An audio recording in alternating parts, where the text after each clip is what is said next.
In the tapestry of life, where every thread holds a story, America in Black and White emerges as a haven for the voices echoing through the heart of our communities. In this podcast, we wade through the rivers of our collective experiences, celebrating the vibrant hues of change brought forth by the whispers of hope and the roars of action. It's more than just a conversation. It's a journey into the heart of our society, illuminated by the light of those daring to dream and do.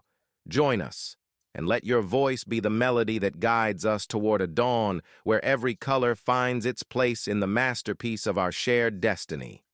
Together, let's paint a future brimming with the positives that dwell in our minds and the actions that shape our world. Good evening, ladies and gentlemen, and welcome to America in Black and White, Season 3, Episode 157. I'm your host, Charles King, and tonight we're joined by a scholar, scientist, and entrepreneur whose work bridges education, research, and community empowerment. Professor Antwan Daniels has dedicated over 13 years to educating college students in chemistry, bringing both rigor and authenticity to the classroom. He holds a BS in chemistry from Langston University and an MS in medicinal chemistry from the University of Tennessee Health Science Center and an MA in teaching of science from Christian Brothers University. Currently, he is completing his PhD in higher education administration with a focus on self-efficacy and improving success rates for first-generation chemistry learners. Professor Daniels is not only a reflective practitioner, but also a servant leader practicing the constructivist theory of learning and engaging students with an equity lens. His career as a researcher includes a pivotal fellowship at the National Institute of Drug Abuse, where he honed laboratory and peer-reviewed writing skills. Beyond academia, he is an entrepreneur, founder of 5S LLC, scientist seeking strategic, sustainable solutions, a company launched in 2023 that advances advocacy, advisory services, and science literacy. Through initiatives like Cool Kids Chemistry, national grant reviews, and published studies on Black STEM professionals, he continues to expand his impact in STEM and sustainability. Tonight, we'll explore his journey as a chemistry professor, his work as a principal investigator, his entrepreneurial vision, and his reflection on Black history, particularly why Percy Julian, the legendary chemist, stands as the most influential figure in his life and career. This is a conversation about science, equity, and legacy. Let's welcome Professor Antwan Daniels to America in Black and White. Greetings, greetings. Yes, sir. How are you? I'm doing well. Trying to get this light right. There's lights all over the place. There we go. Let me scoot back a little bit. There we go. There we go. Great, great. Yeah. Well, Blessed to be here today. and I'm glad that that you've had the opportunity to join us tonight. Is there anything you like for the audience to know pre-show that you want them to just know before we get started? Oh, like I say, you're in for a great ride. I mean, the journey is beautiful. The future's even brighter. And so just want to let you know to share this and listen right now to more scientists in the space, so people who are wondering what life looks like in the future for them and those kind of things. I'm a 44-year-old Black man, BMW Black man working. So this is the space to definitely be utilized 1,000 times over to be viewed in different places across America. Gonna keep it a great space to enjoy. It's gonna be what I call, let's not network, let's do nest work. And I'll Yes, explain sir. later on. Yes, sir. So I want to start with your life story and background. So can you tell us, Professor Daniels, tell us about your early life and what sparked your love for science? Wow, so good. I go back pretty far deep. I mean, I was blessed to. I wasn't a real latchkey kid. I was raised in a village-like mindset of community, different people around, cousins, play cousins, all those beautiful things. Mother was in the healthcare setting as a patient aide. My father went on to. He was in Fairview University, got his BS degree in engineering, but we wasn't around each other in that time period. But still, I had an affinity from somewhere I know, but able to just go outside and wonder why. I wonder what my great grandmother Julia would put tea outside and sun baked tea. I'm like, Mhm. why would you get to bake the tea in the sun? And so just those mindsets of just watching that tea sit in that jar with these bags all over it, and like something's happening outside through these UV rays that doesn't happen in the house. So therefore, that was the early spark right there. Okay.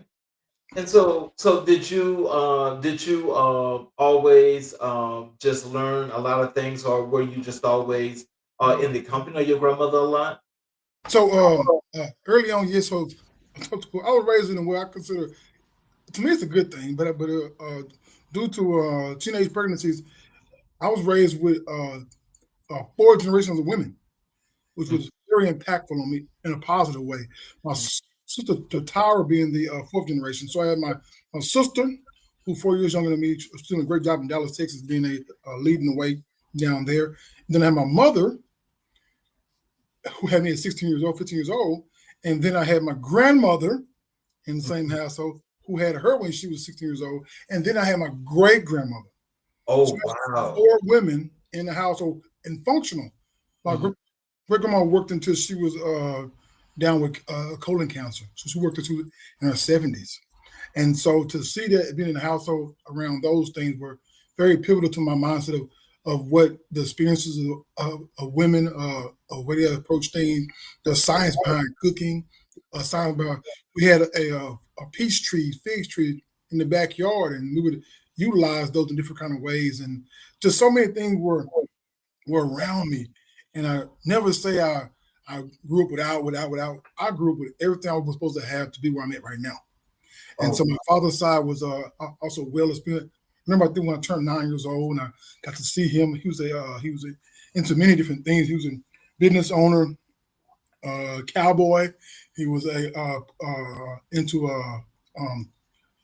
prison ministry, and many different things. But my grandmother on my paternal side was an educator, a special needs educator, and so that being somewhere inside of her bloodline because her father was a superintendent of a black school district in East Texas, and so it had always been somewhere in me.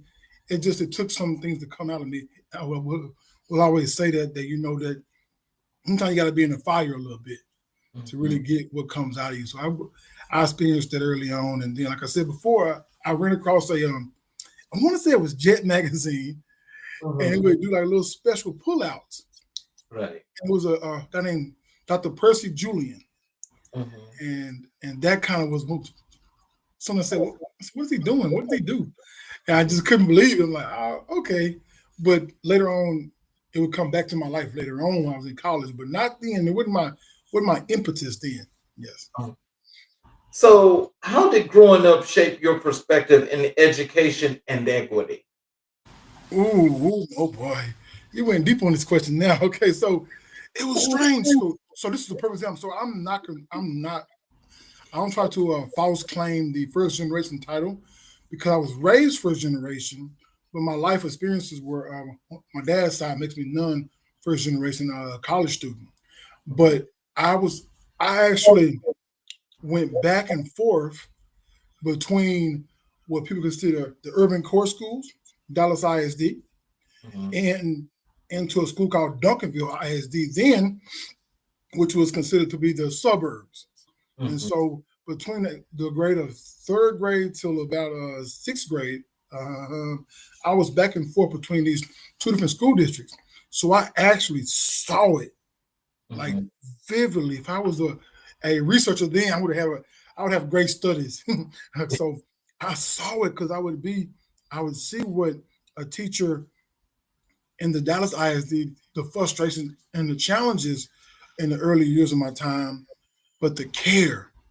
They so many of them actually wanted to be there, and you had that bandwidth, and they wanted to raise you and mold you. Now, I will say they were they were kind of functioning from a fear mindset, though. They were functioning from a fear that if we don't do something with you or get you ready for what's coming out in the future, then wouldn't be ready. So it had a little fear to it.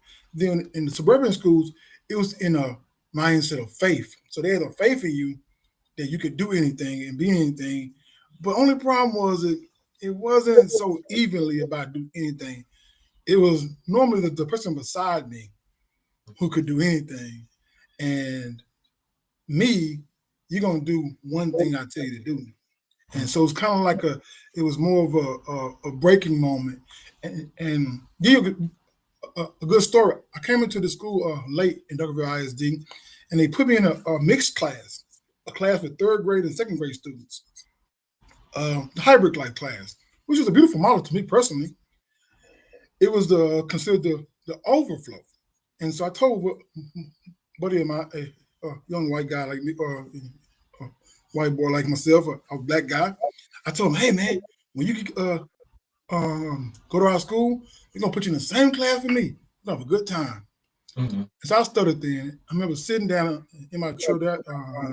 I had a chair right by the door, so I was like the teacher supporter for the class. I Mhm. had a chair right by the door, and I saw him and his family and the principal walk right by my class and go into the I guess traditional third grade class. And I was like, hmm, that was really strange. Like I went to talk to. I said, "You're in the wrong class, I believe. That class too full." And I'm looking in there. I'm counting that it's like 25. It should not be that big. My class has only got like 16, 17. Why don't you come in with me? And it was kind of funny that in that state that I didn't know it then, but knowing now that they had that class for maybe the people who wasn't going to be that good or wasn't that the high achieving. Let's put them with some second graders or something like that, or you're late to the party. Let's put you in with a new teacher. She was a new teacher also, second year teacher, and it wound up being by January probably most likely. I was co-teaching, so Oh I wow. was teaching the second graders and helping third graders because I was doing my work so fast.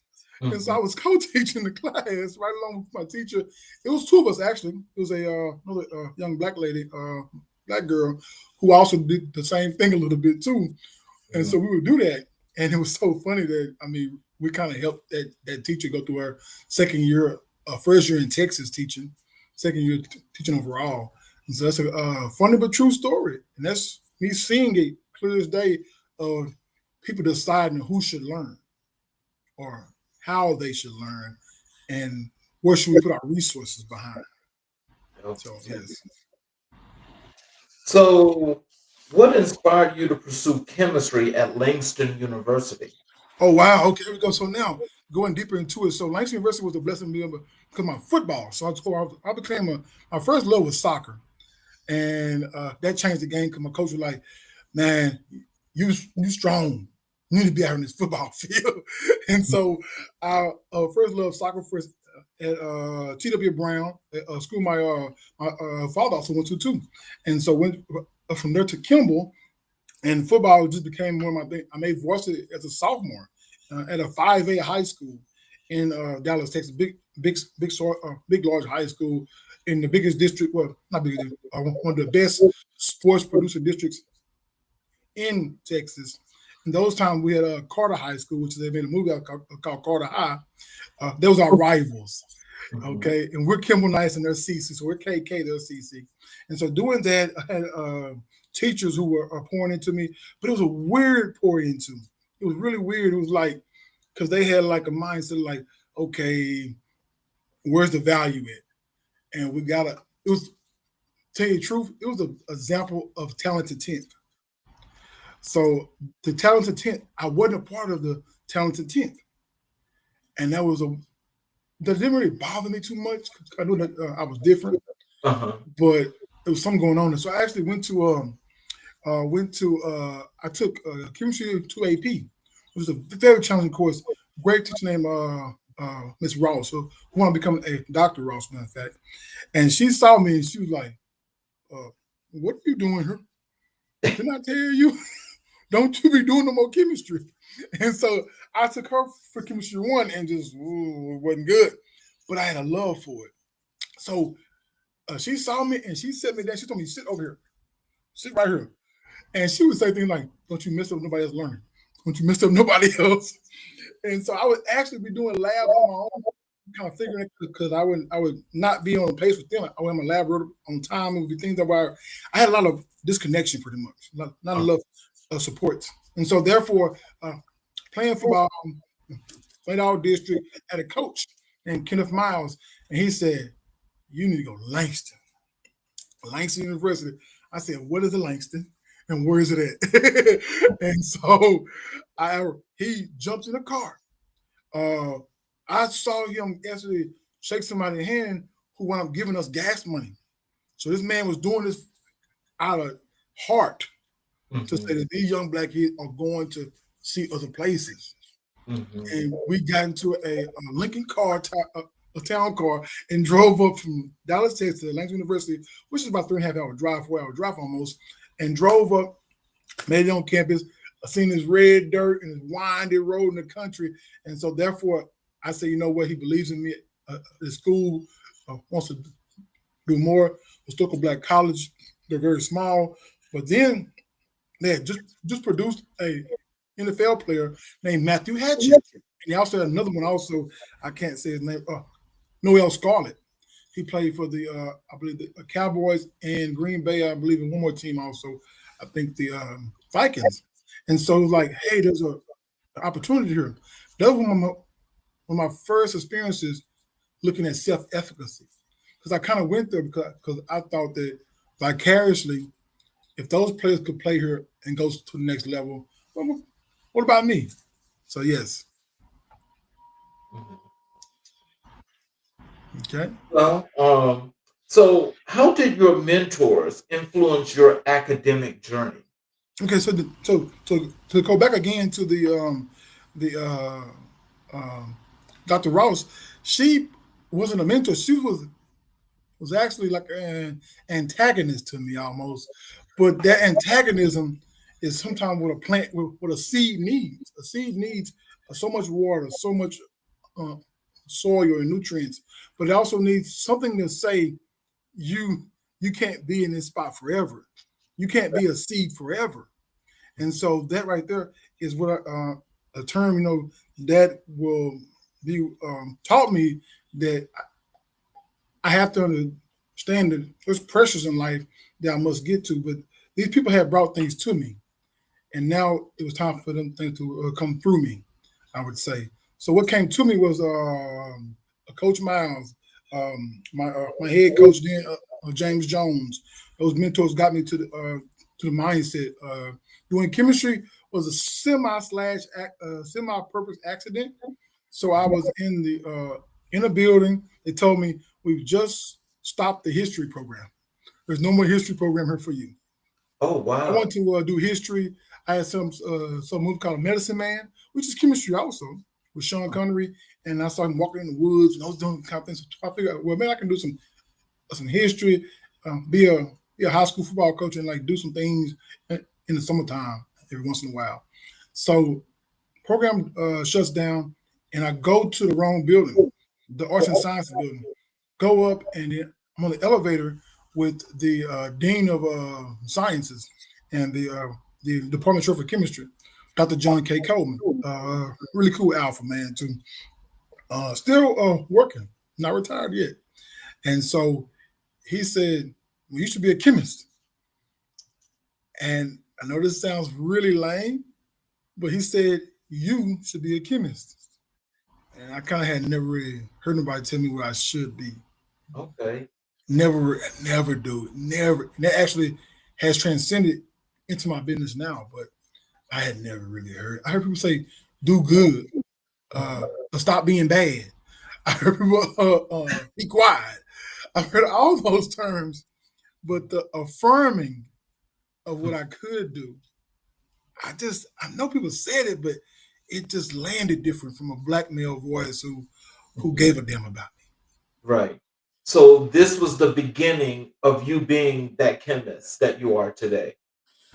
I would say it was the catalytic factor. Catalytic factor.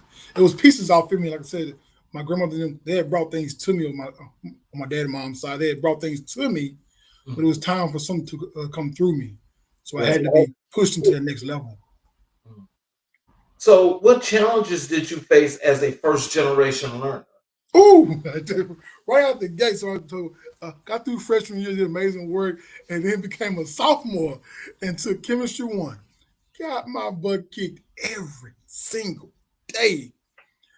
Professor Arthur Stevens, he would look at me and be like, what's this guy doing here? And I didn't know how to quit. I truly, well, me being a stutterer naturally doesn't let me just stop because my words, every word I say in my mouth is challenged. Every single word. I have to still try to speak. And I even moved away from speaking into communicating. I don't want to talk no more. I want to communicate. And so I learned from the Heartland Chamber for the Toastmasters, and so that was something. So I took chemistry one. I'm past the drop date. Everything says drop. I don't know why to drop. I'm semi first generation. I don't know that it's a drop. I don't know what's about drop. It's my class. And so they come to me. I come and says, "You won't be able to be in this class and do this class this semester." I said, yes, I can. He said, no, I'm going to do a AW, administrative withdrawal. So he does administrative withdrawal on me. I don't know how he found out. And so I'm used to getting up at this time in the morning. So I continue getting up at 8 o'clock in the morning for this class. And I sit outside the door of the college class Oh with wow. people who are moving on past me, who are going to pass chemistry one. Mhm. And I feel no shame. I feel no hurt. And I just listen because the auditory has always been one of my skill sets of listening. So I even say now my superpower is becoming listening is my superpower, and I listen to the chemistry, and I start seeing the molecules moving back and forth and saying, "Oh, that shit bond with that. That's what's going. That's what I don't under. That's what." And so I had a chance just to be silent and get quiet and just hear him talk. Hear the students ask questions, be like, "That wasn't a good question." I'm sitting in my head trying to rewind it and writing my notes out. And here's the even crazy part: they would leave off, go to lab. I would come into the classroom and ask them, "Don't erase your notes, please, please, please. It's on chalkboard now." He would say, "What do you want, Daniel?" I said, "I don't know yet, but I'm here." So and he would leave notes on the board, and I would sit there and write and look through it. And I didn't understand it. I knew I didn't get it, but I knew that it was something there. And if I Right. just kept going, there was a quote my senior year when I graduated. It's not his quote, but Hollywood Henderson said it. He's a Langston alumni, also Hollywood Henderson for Dallas Mhm. Cowboys, Yeah. linebacker. He Mhm. said, when you find yourself going through hell, keep going. And that's Winston Churchill's quote, but he used it so perfectly at my graduation. And that's what I did. I went back and enrolled in chemistry one in the spring with Dr. John K. Coleman, made a B, and I've been rolling ever since. Oh wow. Yeah. So how did your fellowship at the National Institute of Drug Abuse shape your career? Ooh, that was scary. That's scary. That's scary. Ooh, now, so going through this process, then I was engaged. I wasn't engaged, but I was becoming my first time being a husband then, and so I had these ideas of going down to Dallas. I said, if I go back to Dallas, I could do anything in Dallas because in my mind Dallas was the palace, was a place for everybody can do well at. And I was like, well, but Dallas doesn't have this, this, and this. And I was looking towards hopefully having, doing some things and getting married one day, those kind of things. And I still have my ties to Phi Beta Sigma Fraternity Incorporated. I'm like, we got a grad chapter here. And so I wound up being, a quick story. So I didn't know I was graduating my senior year. So I graduated in 4 years. Mm-hmm. My advisor graduated me. He said, oh, no, you graduating. And so I actually, a friend of mine told me, hey, you on the list for graduation.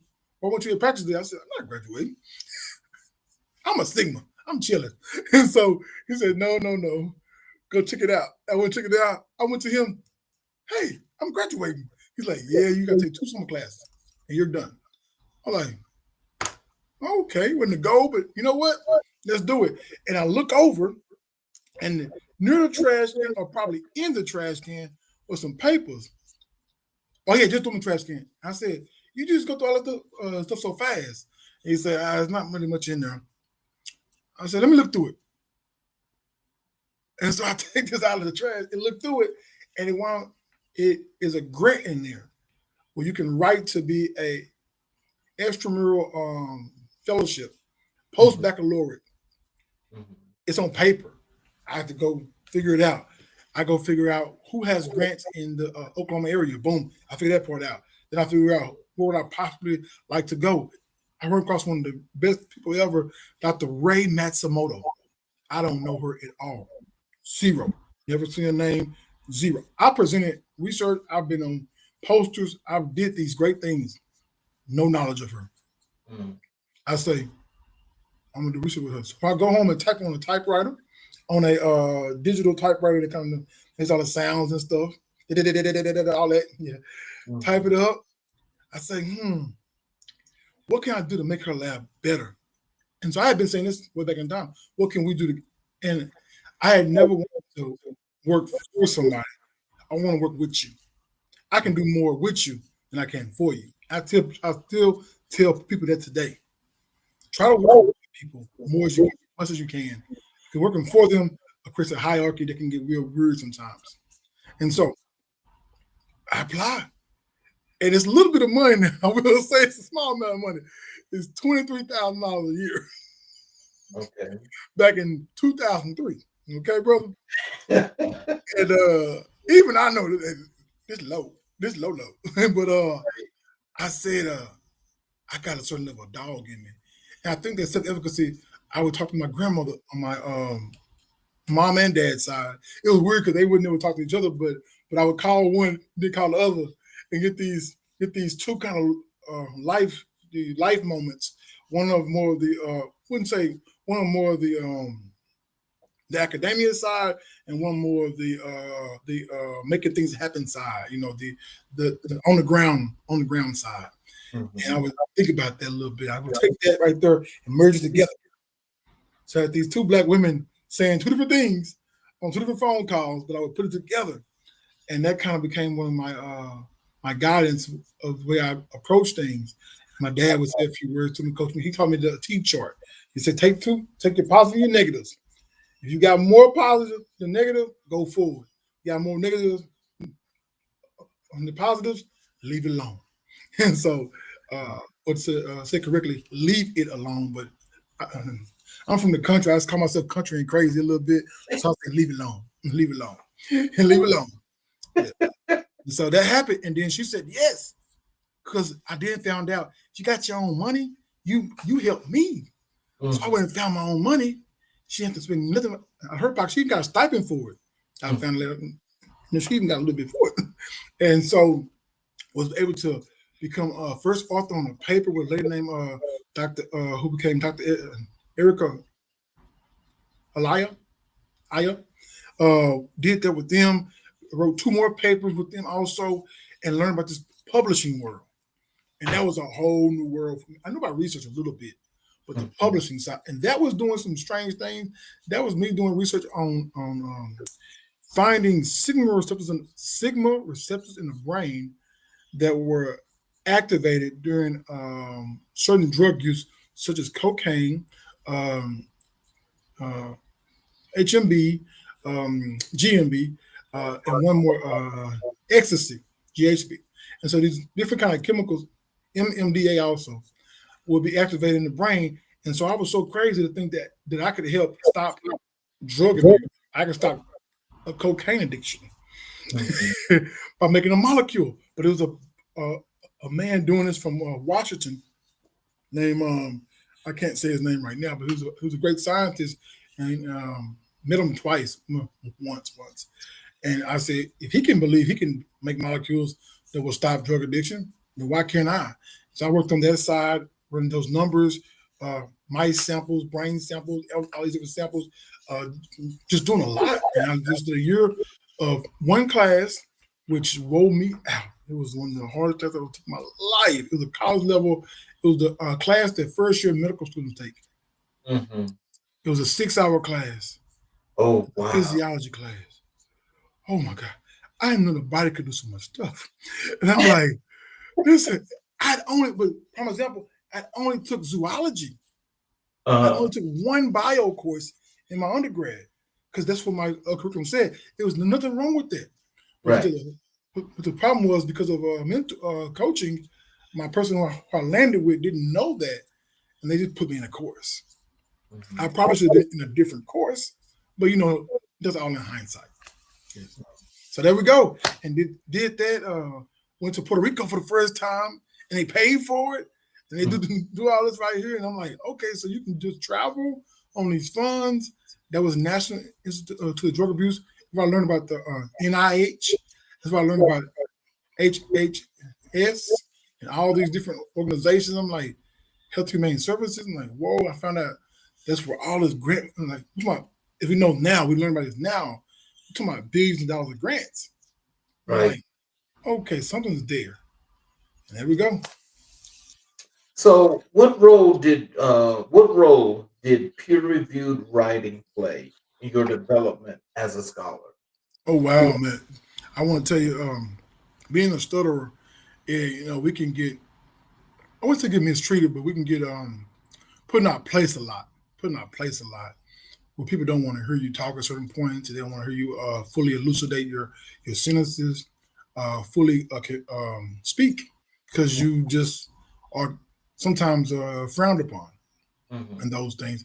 So you really have to be really, I say be bold, be brief, and then be quiet. And so you go, chemistry lives that lens. Because I chose chemistry because of self-efficacy of Dr. Coleman, but also because I know that if I know calcium, if I know that it's 22.9, if I know that nitrogen is 14.007, I can speak to anyone in the world. And they have to listen. Because these are truths that we make together, we've done together.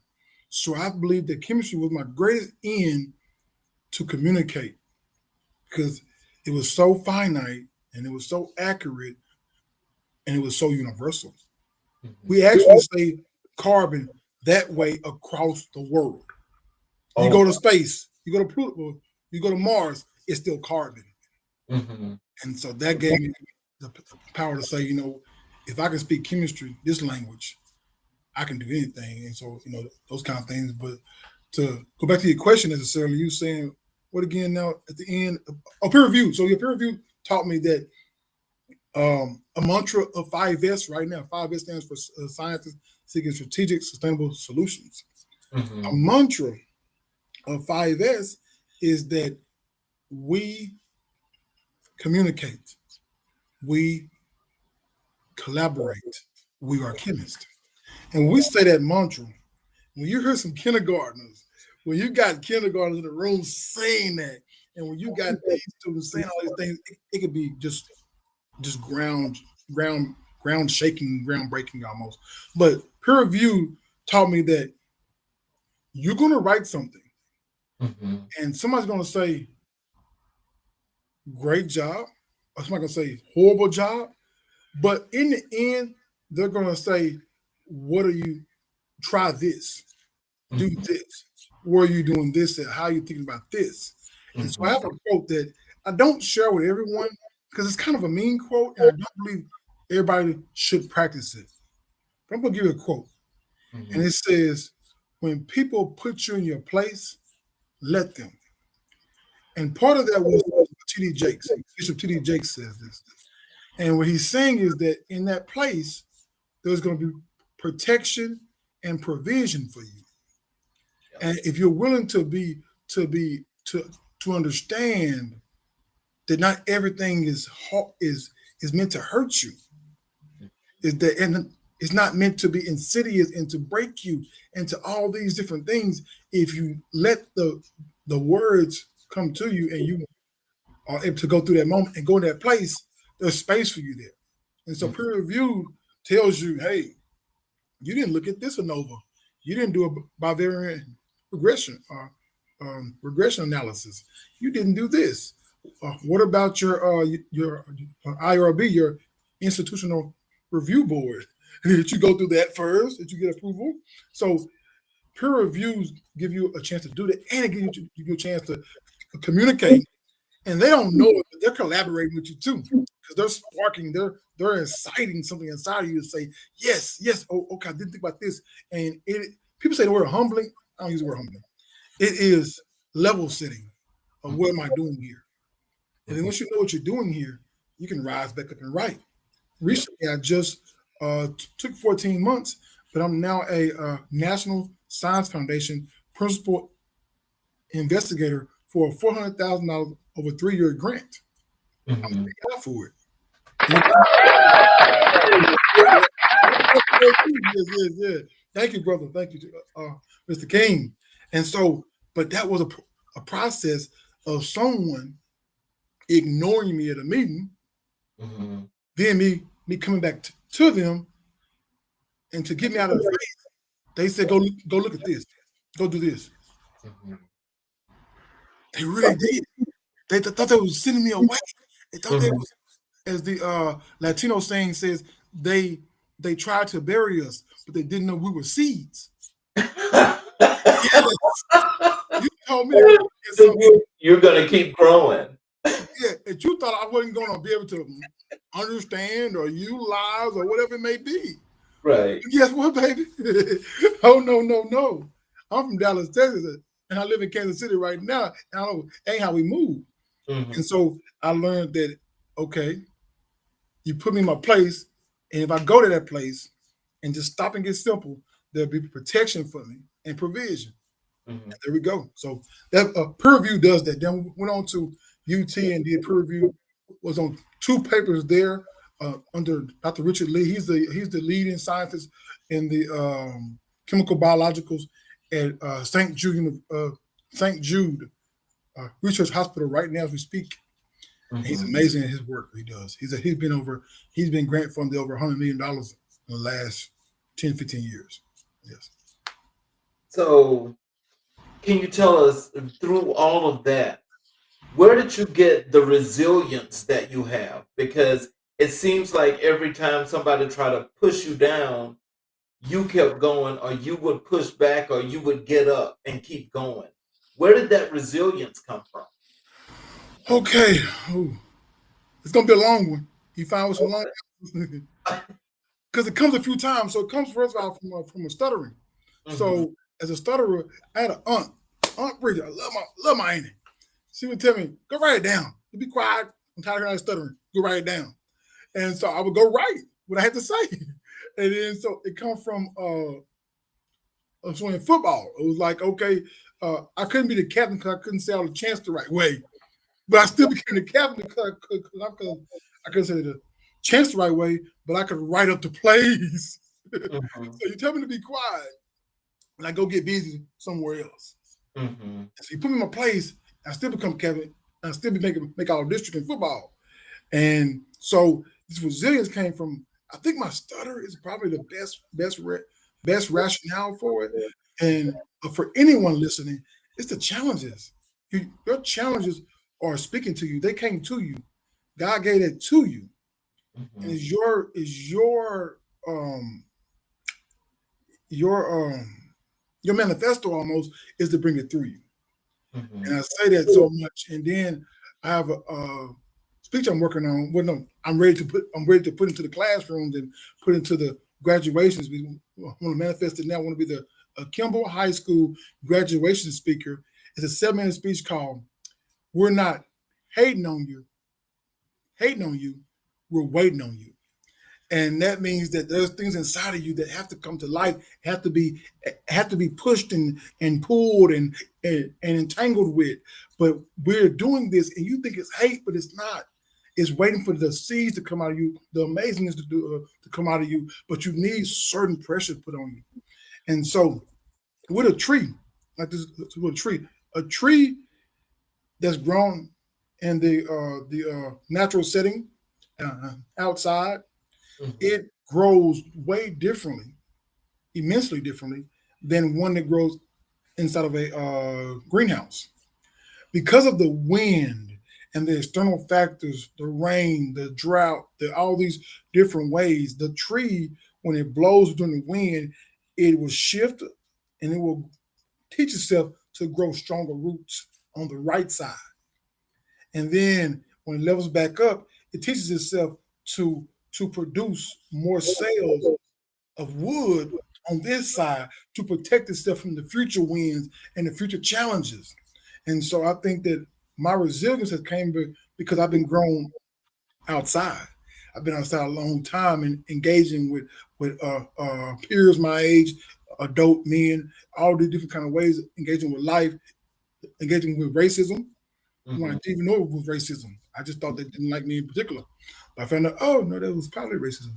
And so the resilience was grown through those experiences of play, of struggling with people, of doing hard things as a young kid.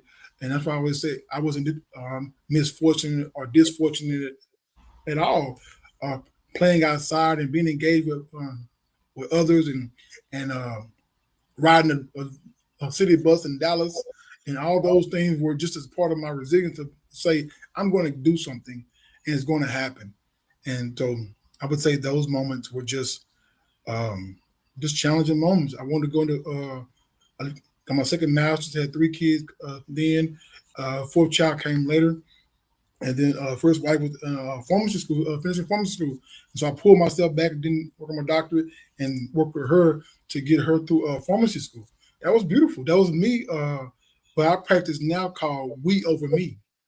That's a we over me mindset where I take the we and then make sure that I never try to make myself more important than the we.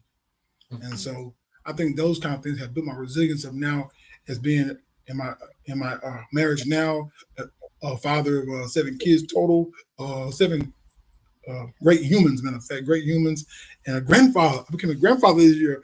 And so that's kind of fun. Thank you. Yeah, little baby Ari, she be crying on me. I need some help because she be crying sometimes on me.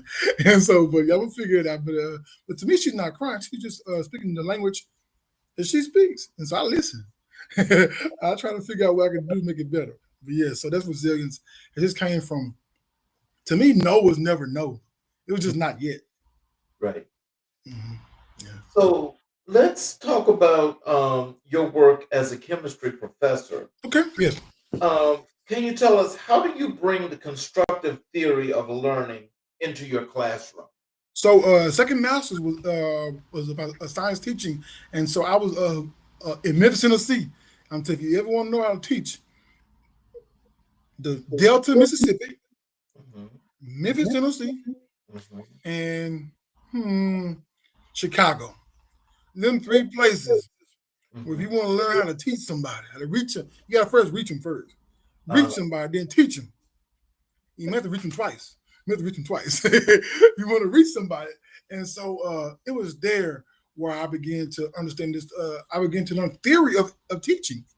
So these are things that I saw my teachers do. I had a great guy named Mr. Principal Eugene Young. He's the alpha man. And he was really, in truth, he was kind of gaslighting us. He was telling us we could do all these amazing things. He was telling us, he was just with our heads up real high, but he was telling the truth. I would put my graduating class up of 99 Kimball High School against any graduating class in Dallas, Texas. Right. And we would because we were just thought that we were gonna do good things, Mm-hmm. and it was just a mindset in the building, and so that was part of that mindset that led over into me learning about constructivism and the theory behind how everything that you have inside of you, Mm-hmm. it becomes your baseline, your foundational knowledge built, and Mm-hmm. you build a person up using those foundations, and you take those foundations and you scaffold it and you grow it up with them. Oh And, wow. yeah, and you That's an use that. interesting concept. Yeah, so you use this. Oh, you don't understand chemistry, but you understand use of perms on your hair. You don't understand chemistry, but you understand that when the ice that your tires go down when the Right. weather changes. You don't understand chemistry, so I use what's naturally built inside of you, Uh-huh. and then we create this cyclic effect of failure is never final, Mm-hmm. nor is it forever, but it is feedback. Mm-hmm. And the feedback loop is what feeds you because I know this because of this. And as you spread it open, you begin to just go up, and you want to go up, up, and up. And your mind will climb the Bloom's taxonomy. So I really have taken students who are 52 years old, Mm-hmm. been through been through hell, had the husband, the ex-husband, steal all the money from their account, take their car, leave them with mortgages sitting on top of them, didn't know what to do. And so I'm going to school and came to my class. Oh wow. And when you come to my class, I had to learn then that this isn't just this isn't this isn't hard work. We're Mm-hmm. gonna do heart work. I'm gonna work the heart, and the heart don't stop pumping. As long as you got life in you, as long as you got some try in you, you're gonna keep pumping. And if you keep showing up, greatness happens. And so the word chemistry, I'm because of my stutter, I have to look at words a little bit longer to say, oh, can I say that? Or should I say a word before it? All those kind of things. Seriously, I know people don't, if people knew how much it takes to be a stutterer, they would think a little bit different about it. Because you have to actually look at words and say, I don't know about that one. My T's and my J's don't come out all the time. You know what I mean? So we have to modulate. And so I look at the word chemistry, and we all see the word, the letters C, H, E, M, I, S. But then I see my mind sees it differently. I see chemistry becomes chemistry because TRY. Mm-hmm. TRY of chemistry says I have to try. And in the chemistry classroom, in the college level, you're trying with me, and you're gonna try every time you got a chance, you're gonna try and give your best effort. And when you get real good at it, the I even becomes a capital I, and it's chemist I try. Okay. And so those were mindsets. So I read papers and learned, and I began in 2013. I taught college chemistry, and I knew that I couldn't be those people of the past where they would say, "I got mine, now you got to get yours," or "Better luck next time, suck it up, Buttercup." All those are cruel things people do in the class. I knew that wasn't me. Now it took time to get good and to learn empathy. Mm-hmm. I had to learn empathy, really did. And so I began to use the constructivist theory to begin to intertwine life and emotion. I learned about the flight, fight, or freeze, or fawn, and learned that all these things are happening to a person's mind. The Yep. moment they enroll in a class, the moment they come to the building, everything is happening. So every touch point had to be a touch point of care. It had to have a positive emotion tied to it. It had to be alluring. So I began to work on a thing called the inclusive syllabus, where I Mm-hmm. use the terms "we." I give joyful pictures. I put things in wording, but also in symbols. And so I create a space where you want to be involved with this. And that's what the term network. And I like to network. But I Mm-hmm. learned that in my blessing of teaching 110 courses, and I got two coming in the spring. Three in the 113 courses. Is we're going to do not network, we're going to do nest work. Mm-hmm. And to me, a nest is a safe, affirming place for you to grow. And we all know in the end, what are you doing in this, King, Mr. King? And the You next, gotta do what? you got to come together and grow. Grow. And then in time, you gotta do what? Just get better. You gotta leave, yes. You get so good one day that you gotta go somewhere else. So I'm always thinking about my students of where you're going next. Where can I be useful to you? Where can I be valuable to your next process? So I'm doing the next work. And I've been blessed to have PhD students, MDs. I have my first student right now. She's in our MD program at Kansas University, and she is what's that called? She was my first student who's in the doctoral program. Who I taught chemistry 1, chemistry 2, organic chemistry 1, and organic chemistry 2. I taught her 4 for 2 years. So she's like my golden child. So a shout out to Carly right there. And I'm blessed to have her doing that. And so doing that kind of work right there. Now, as my PhD work took off, I began to shift a little bit toward more self-efficacy.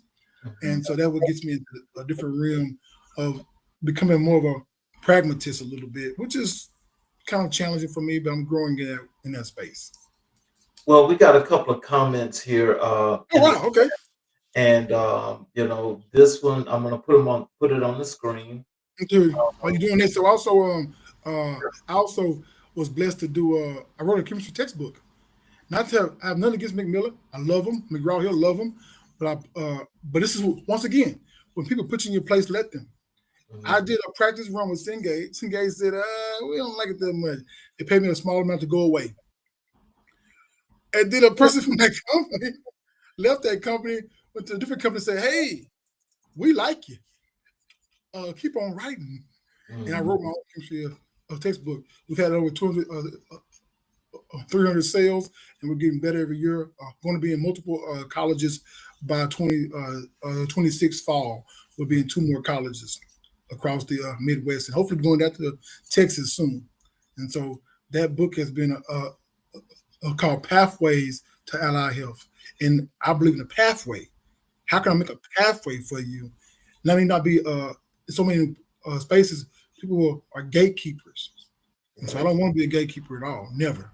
I want to make a path for you. And you just ride me and push me, and I'll push you. We're going to get through together. Yes, and I saw facts on there. Yes, definitely facts. Oh, facts about this way of life is as deep. Thank you for those words. That's from Alan Branch.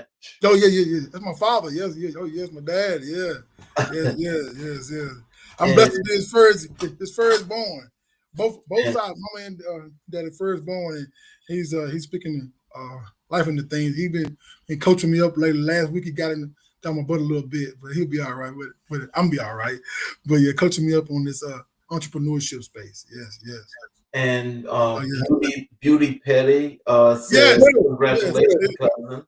Yes, she was a vital part of my third phase of life. She helped with the with our wedding. And she's from Kansas City, doing great work in Nashville. I mean, great mindset.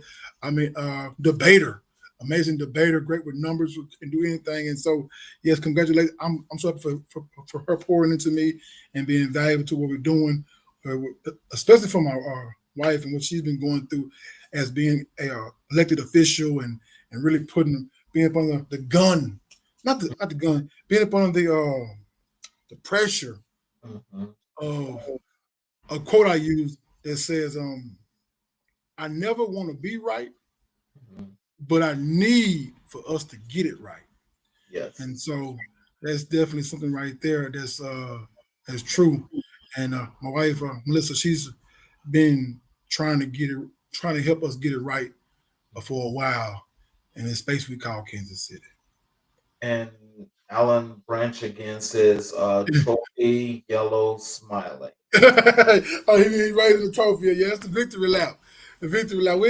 Victory is ours, man. We're gonna keep on getting better at this thing called life. I appreciate your words so much. And Malone says, "Blessings, bro." Oh yes, so great story on this right here. So Malone is probably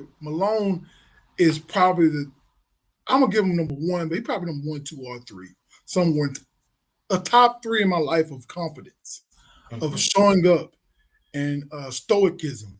I met him as a junior. I met him as a junior on Langston University camp. He's from Pine Bluff, from the street. I don't like saying the streets of Chicago. He wasn't on the streets. He didn't live on the streets. He had a great mama, great daddy. But he's from the heart of Chicago, and he did great things in football, basketball, and baseball. Went on to play college level, and then still wanted to pursue his life, and he did some great things. But he was one of the motivating factors of why I just kept going to class. He wouldn't let me hang out and sit out on the signal table too long. You know, he wouldn't let me do too much. He kept me out of some good trouble. Got me in some good trouble. Kept me out of some bad trouble. Excuse me. And so we had some great emotions with him. And then later in life, we've been able to be a party to the life forever. It seemed like, and now he's doing some great work with his. So he was able to get a heart transplant and also a kidney transplant due to his congenital heart. But he's working in the city of Chicago with young. He's probably motivating more females than men and young boys because they just see him and he keeps showing up. I'm talking about a man that was on the table dead, and he has a resilience to say no. I belong here. My space in my this is my space. This is my place, and my face needs to be here. And he's doing a great fundraiser, a great basketball tournament in Chicago in the third weekend of January. And I really want to give him some love on that. I make sure that I link him up with my father about that too. You know, if there are any connections in the Chicagoland area, let's figure out ways to make sure we pour into that. This is the first aid for kidney failure, for kidney disease. And if we don't know it, so a prime example, here's the reason why I put parts of my book in about the globular filtration rate of our stomach. So I don't want to go too deep and hit my spirit a little bit too. So I may start stuttering a little bit because when I do that, when I get a little, and so, oh man, Dr. Uche Blackstock, amazing writer. She exposed a little bit more, but it's been going on for over 30 years. The black GFR is higher. Excuse me. The rate of the cut point is higher for a black person than it is for a non-black person. And there's even some bias in there for Latinos. And this affects where they put you on the kidney transplant list, this score. And because they believe that certain races had certain things going on with their bodies, I suppose, they deserve to get a higher score, but makes you a higher score, which makes you very low on the transplant list. Right. The higher that score means that you don't need the transplant. There you go. And then, not just that, they're more antagonistic about why your numbers are not moving. So they begin to write little notes. I've seen them. They write notes in your file saying you're recalcitrant, you're aggressive, you're not doing your stuff. Your eyes was bloodshot, so you probably was drinking alcohol before you came to the appointment.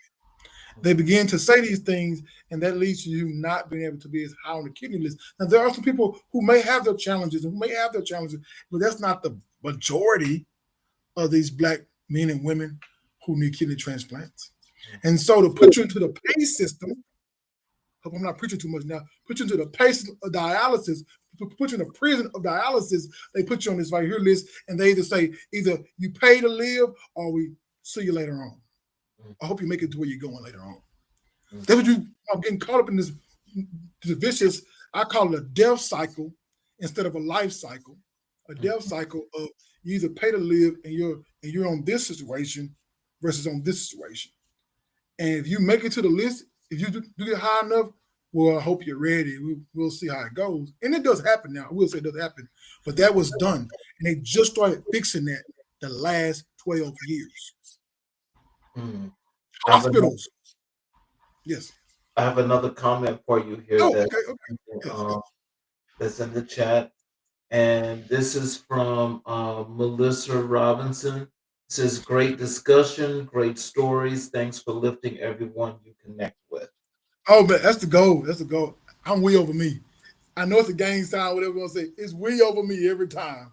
Every time I show up, if I can't say something good about you, I'm gonna pull you to the side, tighten your shoelaces up a little bit. I want to see you run. I want to see you take off because I just know that people have did it for me, and the only thing is people haven't did it for me also, and it's kind of what I'm getting to be a little weird with things as an entrepreneur Mhm, because I'm like I never expect for it to come back, but I never expect for you to turn your back.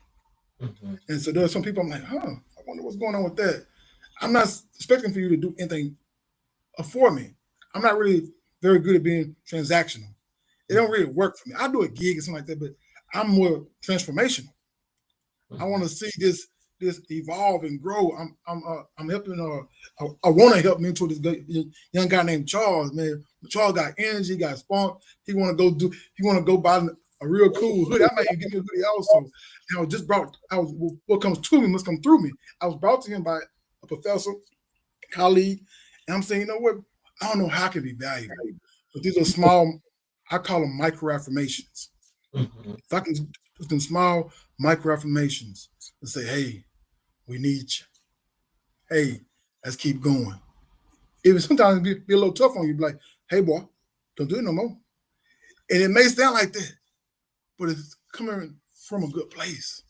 It's not a bad place. And I was just leaving an event last night with UMKC. That was amazing. I have a mentee over there. He's in his second year in Kansas, second year in college, and he wants to be a nurse, and he's growing, developing. I want to be a part of that right there. So that's what the Men of Character Academy at UMKC, which is University of Missouri, Kansas City. And so I want to be valuable to them any way I can.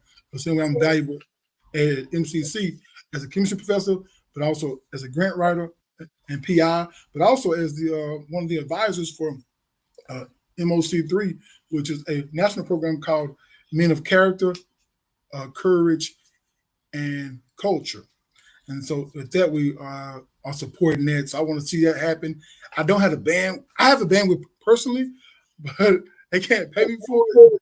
To get somebody right in the late at night to write a grant that will really take this program off and see these young men because I'm seeing some stuff in these young men's eyes. This male malaise is happening, and they just kind of just getting quiet, and I just don't. I think if we don't start responding to these young men soon, it ain't gonna go well. mhm. We're gonna see a large population of men that just you know didn't didn't if I say I'll say chose the mildew instead of barbecue.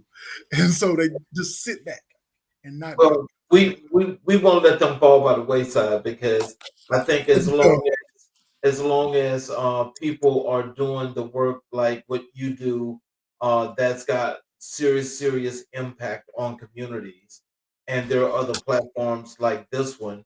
I'm sure that there are going to be ways that we can keep that from happening, but I definitely understand where you're going with that because there are a lot of them that seems like they're falling by the wayside. Yeah, thank you. I'm blessed to have three in my home, well, not my home, but under my grace, I suppose, as being a father of a 21-year-old, 17-year-old, and 11-year-old. So I'm trying to be valuable to them the best way I can. I think one way we can do that, and it's just bias, is to love black women in front of them, vividly, explicitly, intently, whatever you can put Lee on. Yes. Okay. I don't know how I can keep saying Lee words intently purposely, what you want to say. But to do that, I think that then lets them know that it's all right. And it's a form of self-efficacy again. Because self-efficacy means you have mastery experiences, you have vicarious experiences, you have social or verbal persuasion. And your fourth component is the physiological factor. How do you feel when you're doing it? And we can show these young men that we love black women and we care about them and we're gonna provide and protect for them.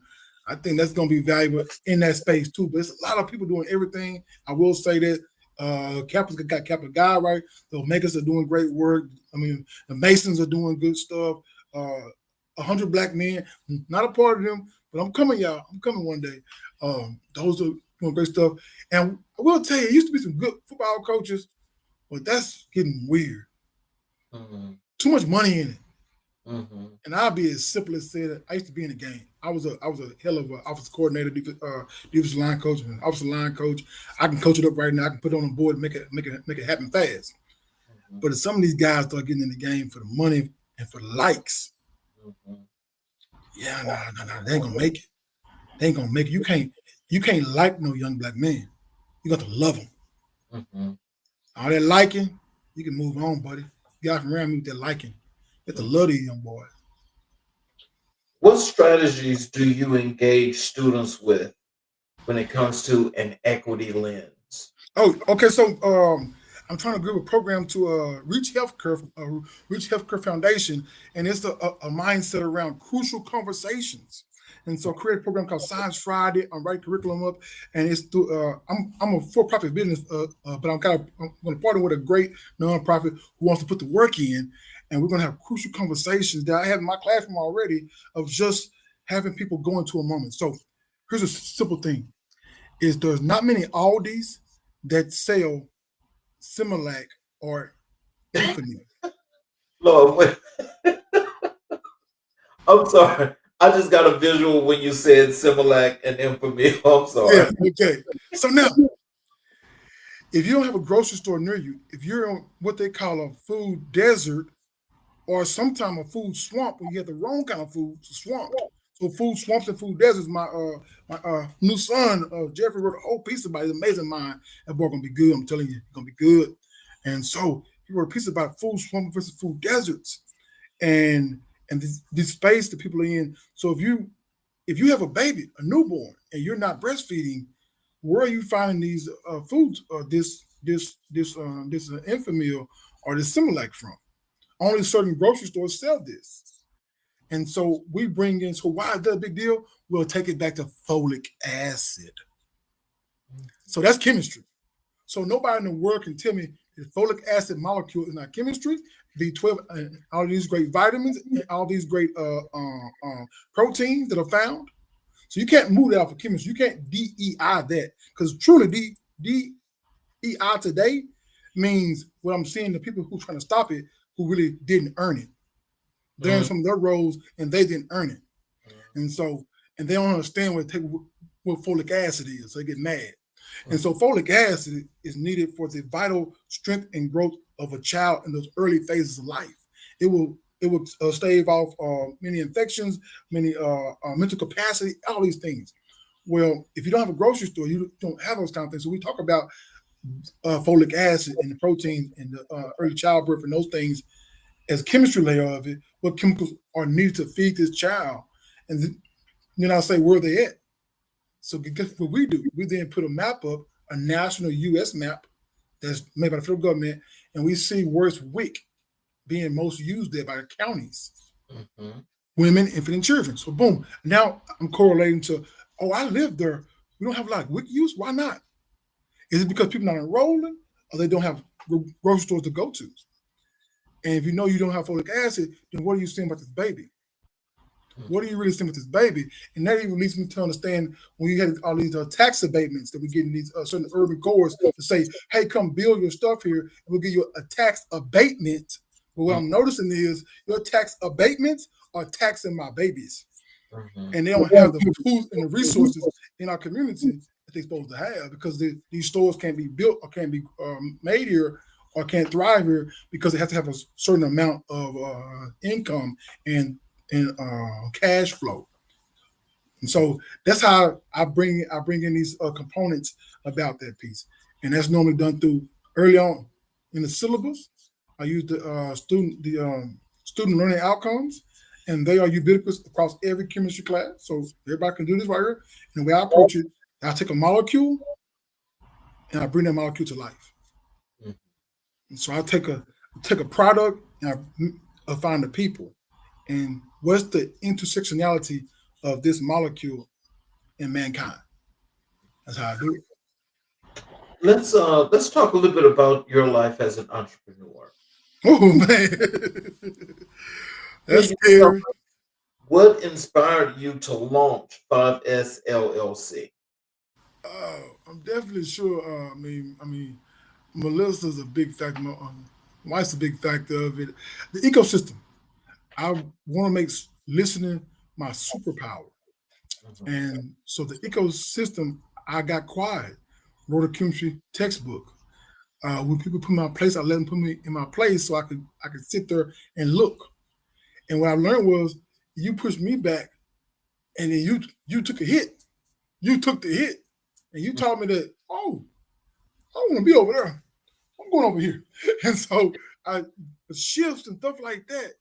And so the business I came to me, uh, this is gonna make some people mad. I'm fine with it. My grandma my kid's grandma used to always bad talk about certain school districts, all that kind of stuff.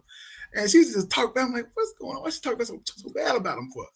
And it was challenges. And she was a school teacher. And then I got into the knowledge of things. I ran across a guy named Cornell Ellis. He started a group called Brothers Liberating Our Community. And that's when I said, oh, man, this is financial literacy and upward economic mobility. And he's preaching this, and he's talking, and he's fighting for every dollar. I mean, he'd take $6 and go make 600 with it. I said, man, that black man can work that hard. I'm not going to sit on the sidelines and watch him. And so the warrior inside me came out and said, I'm going to work. And we're going to do advisory. We're going to read grants, critique grants, and write grants. And we even moved into working with small nonprofits to build their grant writing and their research skills up. So then advocacy, and we're going to be engaging in this in these things of writing a piece called Space, Place, and Face of Black STEM in Kansas City, microaggressions, Black fatigue, but also the aspirations. And looking at programs like we had at these upward bound and way these things work and different ways we can bring in things that will increase this workforce and become a life force for people. Then science literacy. And so other business, we got about 15% through the grant writing phase of advisory. We have about 17% on the advocacy side. I work with the Urban Institute, with the Third District. I work with the Federal Reserve to grow that skill set up with economic mobility, being a researcher, being a qualitative researcher, and then science literacy, which is about 6 to 8% of the business, is a program that's really just lighting it up in Kansas City. I just took a call today. Scary. This is real scary. I just took a call today. Person that I worked for $24 an hour with 3 years ago. I went to go work there with a we mindset. I said, I heard that LGBTQ youth were being mistreated in the foster care system. And I said, hell no, I ain't expecting not on my watch, not around Daniel. You can do a lot of things around Daniel, but you won't be doing that. And so I went and worked for $24 an hour and was a behavioral coach, and just kind of helping these people and being like a coach to the parent too about how you can best love and logic using that kind of thing with kids and trying to motivate them to be a part of the moment. And I ran across, one student who was put into a situation with sexuality, and I coached him and talked him up and worked that program. 2 years later, he called me. He's in a different spot. He called me today and said, "Hey, I want 2 of them programs." I said, "2 of what?" He said, "Cool Kids Chemistry." Oh, wow. And I said, "Okay, you heard about it?" He said, "Yes, and we need that."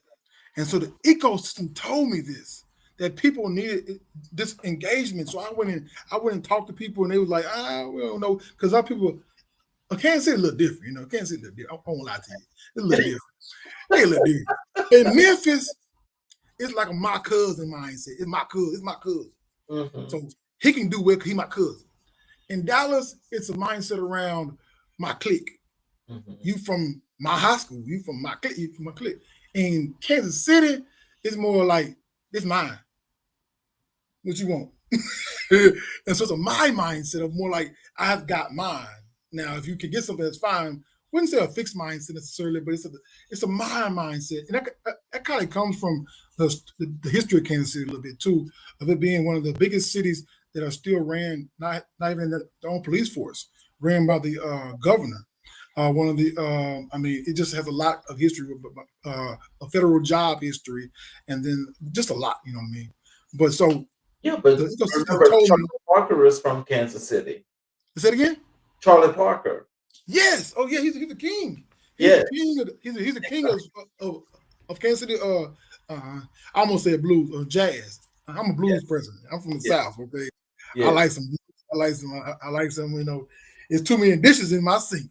I like some of that right there. I like some of what I'm saying. If you think you're lonely now, all those beautiful things. But yes, and so the ecosystem said kids need affirming. Mhm. These young minds and these adults too. I can support adults with grant review and all that kind of things. Say, hey, the science and this right here, there's gaps right here, and so they need affirming. And so micro affirmations and science literacy and cool kids chemistry is empowering. They write their name where it says chemist. Mhm. I don't say name. You're a chemist, and here Mhm. in this room today, no matter if you're 4 years old or 17 years old, you are a chemist. Mhm. I've even had 30 years olds in the room. You're a chemist. And so that was the ecosystem talking to me, been able to secure about 7 contracts for Cool Kids Chemistry in different settings. I've been blessed recently. Amazing thing came through because once again, walking the process down. I'm a school board chair for a charter school and was growing and listening to someone, and they coached me up real well, Boys and Girls Club. And then 12 months later, I get in front of, I'm in the right situation and I communicate. Mhm. And she decides to collaborate. I think she doesn't even flinch almost. Miss Wilson didn't flinch. And she said yes. And we sat and walked it out, hit the paperwork, made it make sense, make it make sense. And now I'm serving Boys and Girls Clubs, 2 of those, and it's beautiful. I won't lie to you. I, I don't know what's going on, but something's going on. It's happening, and I moved from the suburb 2.5 years ago for a reason. I leave it alone right now, but I knew that I had to make sure they know that the ice is cold right here. It's good. It's good things right here. And so one of my sites is less than a mile from my house, and so I'm seeing you. I wear a white coat to the grocery store sometimes. I wear a white coat to the gas station. That's letting them know I'm right here with you. It's almost like the 1930s and 20. Remember how they Black Wall Street almost? How you can see this person knows doctor. It's like I'm trying to not make that again. That can never happen again. I understand that. But there's nothing wrong with saying, I see you and you see me. And so actually, Dr. Rodney Smith had told me Sawu Bono is that I see you. And because I see you, you see me. And Right. so we see each other. Yes. Before I go to the next question, I've got 2 other comments here Oh, yes. Yeah. Go. that's here in the chat, and Okay. this was from Melissa Robinson again. She Okay. agreed with you about the taxing our baby. Oh yeah, she's been fighting for that for a while. It can't last forever. Oh, and Beauty Petty says that's amazing. oh yeah, she's right. I mean, the work she does also is very empowering. She's a financial literacy. She understands how people can utilize different resources to elevate themselves, and she's in that space on a daily basis. And so I know what she does is amazing, Hmm. and what Melissa's doing is amazing, and what I'm doing is just trying to be, let's trying to be a little better. My chancellor, Dr. Beatty, says 1% better. And I take that and I even write it on stuff. I write hashtag better KC. Because Hmm. everybody want to be the best, everybody want to be the GOAT and all that stuff. I just Hmm. want to be better. Hmm. And definitely better before I ever be bitter. Hmm. So if you bad talk me, if you shoot me down, if you laugh at me on purpose, if you play Kansas City nice on me and don't listen to what I'm saying on purpose and ignore me, all those kind of things, I'm gonna leave better. I ain't leaving no room bitter. I can promise you that. So business had taught me that how to function in these environments and to keep pushing and getting better and serve people. Like I said, when it's all said and done, see all, serve all, and keep showing up. And so we had also discussed Black History because we do Black Oh, History yes, 365. yes, yes, And I asked you who was the most influential person in your life and career, and you told me that was Percy Julian. yes, yes. So, can you tell us when did you first learn about Percy Julian and what impact did that discovery have on you as a young scholar? So I want to say Jet or Ebony magazine, and they're talking about this black man, and as you can see on my LinkedIn, I'm wearing a white coat. Mm-hmm. He has some pictures where he had on a shirt and tie, but there are some pictures where he's in the lab with a white coat on. Mm-hmm. And so I knew something was there, but it was so many years ago because he was born in 1899. So it's like, this is like before my great grandma. Right. And he gets his doctorate in 1930s, maybe somewhere around there, 40s maybe. And so I learned later on that he actually was one of the leaders in progesterone, getting that all figured out and ways to get it from soybean oil. So taking my frat brother George Washington Carver, Dr. George Washington Carver's knowledge of soybean, him learning over 118 ways to use soybean, he then makes progesterone from it. He's an Omega man too, Omega man. And he works on cortisone, but then when people put you in your place, let them. They wouldn't let him work on more steroid stuff. So he went to Mexico. This man went to Mexico and started his own lab using horse urine and things of that nature to get these cortisol, these steroids we later used for birth control pills and used for arthritis. Well, guess what? My grandmother had rheumatoid arthritis. I saw the pain she was in. She retired. She was, I won't say forced, but it was a shaky principle that kind of pushed her out of education back in the 80s. She retired from that due to her rheumatoid arthritis. He worked on his medications. And then he sold his company for $2.2 million. I don't know. I bet now that money is like $100 million, maybe, something like that. He sold it for $2.2 million to something we still say right now. We don't say his business anymore. We don't say the Julian Lab anymore. But we have heard of GlaxoSmithKline. GlaxoSmithKline. In those days, it was just called SmithKline in French. So their legacy lives on, and they were able to make billions of dollars based off this black man's great sense. But he was a businessman. That's part of it sometimes. You have to, it's time to sell. And so he sold his business at that price. But in those times, it was about $2.2 million. For him to go into a room and negotiate that with a large company that was international, I mean, that's beautiful. That's beautiful. So, can you tell us, Percy Julian overcame immense barriers in education. Oh, yes. How does his perseverance inspire your own path in chemistry? Oh, that's it right there. I mean, his perseverance, another quote I use, I gave a lot of quotes today, I apologize, but now I got these quotes in my head, I can't do it. This Kansas City hat just is getting me motivated. Zebras don't change stripes. They change watering holes. Yeah, I got you, Charles. I heard that a lot as a little boy. What's that? I heard that a lot as a little boy. Yes, zebras don't change stripes. No. But they change watering holes. And he changed his watering hole. He said, "You want me behind this lab making all y'all doing right here? You won't let me do my work." He understood the power of the yam. They wouldn't let him grow yams. They wouldn't let him do his work. So guess what? I'm gonna keep on doing this. I'm gonna stack up where I'm supposed to stack up. I'm gonna go where there's a space and a place for my face, and make this amazing company. And so that resilience, it bleeds into 5S right now, is that yes, I may not make it in every room. Everybody can't deal with a country crazy chemist. But I love it. Papa, I love you. And even if you say no, it means not yet. And even, I'm saying, I'm not going to go through, I'm going to grow through it. And so that resilience. So I really believe the whole growth mindset and those kind of things. I've been doing that since I was a kid. My grandma on my mom's side forced us to do that. She literally forced us to think like that. Mm-hmm. You know what I'm saying? Security guards react, Marines respond. You know, it's a Yep. mindset about the way you're going to take things in and the way you bring it to your head, when you think stuff through.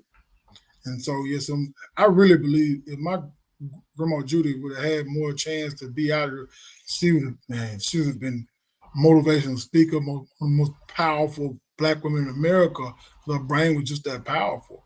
And so for her to bring that to me, what's going to come through me? What aspects of Julian's groundbreaking work in medicinal chemistry resonate most with your research and teaching? Okay, so his aspect is that he understood molecules. So in my course, when I was writing chapter 13 in the book about steroids and things, I had to think about the way we approach this right here. And there's so many people who have never seen testosterone versus estrogen. Okay, and I look into that book when I start looking in the science of the molecules that make it, and they learn these ketones and these alcohols, and they learn the aromatic ring. And when you look at this molecule, I show women and men of why the, the estrogen is so powerful and why it's needed and why it's life. It has a ring that we call in chemistry a protective ring. It's hard to react on this ring.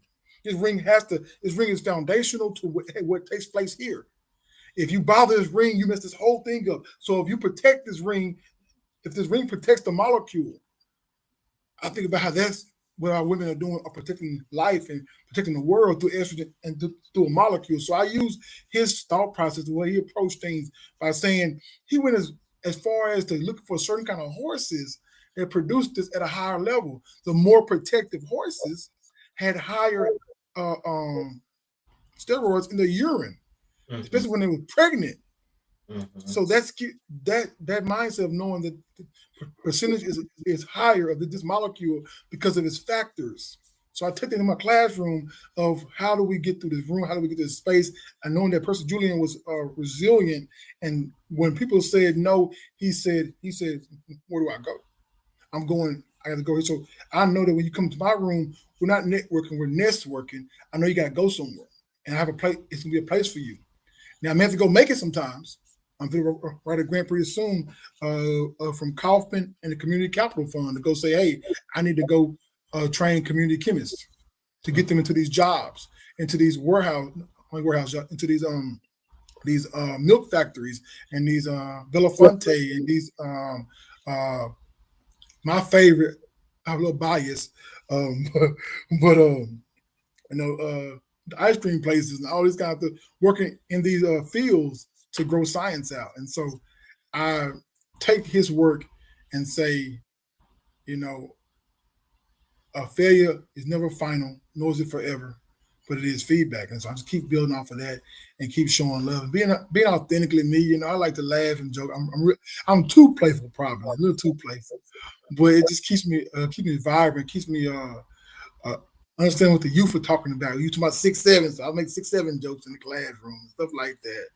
But his work is, I think he needs to be recognized. They try to write they have a small documentary about him, but no official movie that should be a full length movie. It's a short, um, what's that called, like a bio a little bit, but it's A not little official. 30-minute documentary like they Yeah, do on yeah, PBS. like that, yeah. Now they did yeah. So and he'll get his in time, and maybe that's part of what this journey is going to be when I move towards uh, getting a fractional CEO in 27, a fractional CIO, a fractional CFO, and be part of their plan is how do we build this out into making this mini short movie first, and then build out to a full length movie, and it'll be out of 5S, scientists seeking strategic sustainable solutions. There we go. So, how do you see Julian's legacy reflected in your mission to support first generation chemistry learners? Oh, but because of the fact that he was born. He was one of the later kids. He was born from people that was born in slavery. Hmm. His mom and dad was slaves. Hmm. Now he did have to leave America to get his doctorate. But he was one of the first black men to have a doctorate of chemistry, top 3 or 4. And so he was beyond first generation. He was the first imagination. Okay, he was the first to even dream that a black man could get a chemistry doctorate. Mm-hmm. That's not my vision personally, but I'll get my doctorate in June and July. And that doctorate work, it only empowers my chemistry background. It empowers the work. And by chemistry being the third most needed STEM course for a STEM major, Mm-hmm. First come Algebra 1, then we get Biology 1. Boo. I don't like biology people. They got the cooties. And and chemistry. Yes. So you got to get through chemistry. Mm-hmm. If you're trying to do any of these vectors, even engineers only some need 1 semester chemistry only. They got to get through chemistry 111, chemistry 1. And so knowing that he was able to make this groundwork that he made and to get his bachelor's in America and pushing on and creating these great scientists and these great things, these great opportunities. Just think about it. Him selling his company for $2.2 million to GlaxoSmithKline has paid the way for molecules, jobs, and work. Just showing them that when I tell that story to them, that there's a spot in that building that's only made because of the money they made off that business deal. Mm-hmm. So it's been a place for you. We just got to figure it all out, and we're gonna do it together. Like I said before, I never want to be right, but I need for us to get it right. Final question for you. Oh man, okay. Julian was both a scientist and an advocate. How has his dual role influenced your vision as an educator and entrepreneur? Yes, and that's what you said. I mean, it really was. I mean, his ability to. That's why that's a part of the 5S business books of business is advocacy. There's no way I'm going to sit up here and do all this science literacy. I'm going to write these grants and become PIs and be co-PIs or just be in the background as the statistician and quantitative person and not advocate. If somewhere in this work we're doing, we're not creating a better place for somebody and we're not speaking truth. I don't give a damn about that power. Speaking truth to whoever shows up. Mm-hmm. We can speak truth and we can say these things flat-footed without having to dance, without having to make it look cute for you. We're just going to tell you what the truth is and we're going to move forward from there. And so the advocacy he did, he was he put the money to work. He said, oh, they don't want to hire people over here. Well, I'm going to make this chemical. But now I'm going to help out, not Fisk. Yeah, Meharry. I almost said Fisk. He helped out Fisk also, Meharry Medical School in Nashville, Tennessee. Mm-hmm. He did a little small micro information, little small money to keep things going, help them do some research. That way they would have product that would make them more valuable in the workspace and then to be, utilized. And so his work was trying to make sure things like that. That's what I want 5S to be. We don't have to get all the acclaim and fame, but some kind of way people can know it's a space for them. And we can do these little small things here and there. Even I give 10% of our revenue goes back into the community as fast as possible. I've even moved a little higher than that doing community trainees. I've done 2 so far. And I pay them through that and they are utilized. So putting it back out there and feeding the ecosystem and listening to the ecosystem. That's what Professor Julian did. And I think that 5S we can shoot for the moon, land on a star. Let's try it. So in closing, what are some words of wisdom and encouragement that you have for our audience? Tell them how they can connect with you via your social media. Tell them about your website, all of those good things. Oh, beautiful. Oh, okay. So website, www.5sllc.com. You can sign up to kind of catch up with me. Next month, we start an Instagram to reach some of my parents. I want to reach parents and kind of coach them on how to better serve their young minds. And we're going to be going into another level of 5S. I'm going to be doing a program, I'm going to apply for a program and then get in to Social Venture Studios. And I'm going to work with them. They're going to help me build out some brain drain boxes to prevent the brain drain of our certain young scholars. It's coming soon, And so through LinkedIn, you can look for Antwan Daniels, ANTWAN, last name Daniels. Look for Instagram 5S is coming soon next month. You'll see me there. And then LinkedIn, and then send me an email. I love emails. And Mr. Charles King know I like my email. I'm blessed to be www.texasscienceguy@yahoo.com, but also www.kcsciguy, SCIGUY at gmail.com. And so I'm trying to motivate the whole I-35. So one day I'm gonna be Minnesota Sci Guy too. I am. I'm not playing. I'm speaking into life, Mr. Charles. Yes, I'm sir. life. I'm gonna be Minnesota Sci Guy too. But yeah, so you can reach me on those three or right there to the website. Check out the website. See what's going on with it. I mean, it's getting better. It's gonna be getting revamped again, and I want to see more of this right here. And just send me an email if it's a student you have who needs to hear something from them, some good, or want me to look at a problem. I will jump on a problem and look at a problem and put up a gas law, Ball's law, Charles law, Avogadro's law. I'll put them all up there. We play with the number P and V's and all these great things and just talk them through it. And the biggest thing is I'm going to listen to them. I'm going to listen. I'm going to say, okay, this is what we got to do. This is where we're going with this problem. And so I want to be valuable to everybody I can be valuable to. And I'm 44 years old. And I'm getting a little scared. I'm getting a little older. I'm like, okay, what does this look like? So I'm trying, Charles. You got a long ways to go. Look, I want to thank you for blessing us with your presence, and we definitely have to have you back on the show. Okay, thank you. I want to thank you for being here because the work that you're doing, especially when you talk about chemistry, that matters in a lot of factual ways. Basically, I would say more so in ways that not only do our younger kids need to understand, but some of the older adults may want to understand that. But I think for the development of our younger kids, these are some things that they need to know so they can understand the interest, the intrigue, and why this may be something that they really want to go after. Yes. One more thing for my older people is the power of affinity groups. I was blessed to be at MCC, and I saw great leadership, and I saw her working, Black women putting the work in to make our affinity group more powerful. The African American Faculty Staff Association, no matter what affinity group you're part of, neurodiversity, you're part of a women's affinity group, there is a safe place for you. That's where you're going to get your most ideas and a growth space for you. I want to see people, make sure people understand that. I know they may be like, I don't want to go to that meeting, I don't want to go to that meeting. There's so much value in going there.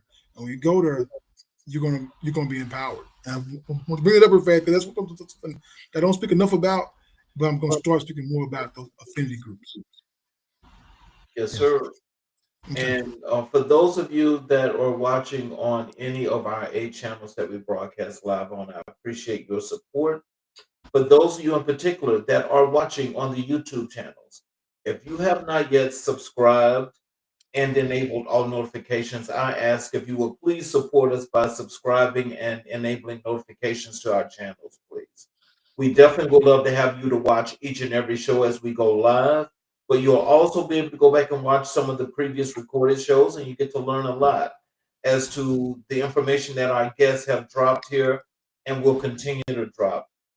Also, for those of you that have not yet joined our community, we have a community as well that you could join.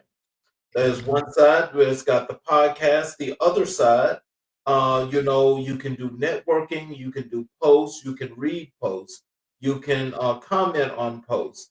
You can even get our monthly magazine there as well. And I would appreciate if you guys could also go into the magazine, please subscribe. I think you would get a lot of joy out of watching that and looking at that magazine because It features each and every guest that has been on the show for the month, but also you get to learn a whole lot more in their bios and watching their videos again. So I want to thank you guys, and I appreciate you for being here. Please come back and see us again tomorrow night here on American Black and White, where we will continue to color conversations on the canvas of America. I'm your host, Charles King, and also on that show tomorrow, just in final closing, that show tomorrow, I will be doing a special where I will be telling you guys a lot about the U.S. government. Yes, yes. That shut down. So please join us again tomorrow night at 6 p.m. Eastern Standard Time, and we will check you all then. And please have a great night. Hey, thank you again, Antwan, and I will definitely be reaching out to you with more data. Yes, yes. Enjoyed it so much, Charles. Look forward to watching more. Reading the book also. That book is powerful, you guys. I was browsing doing it. I'm like, man, he's doing it, Charles. And so I want to make sure that I keep pushing. We got more work to do. Yes, sir.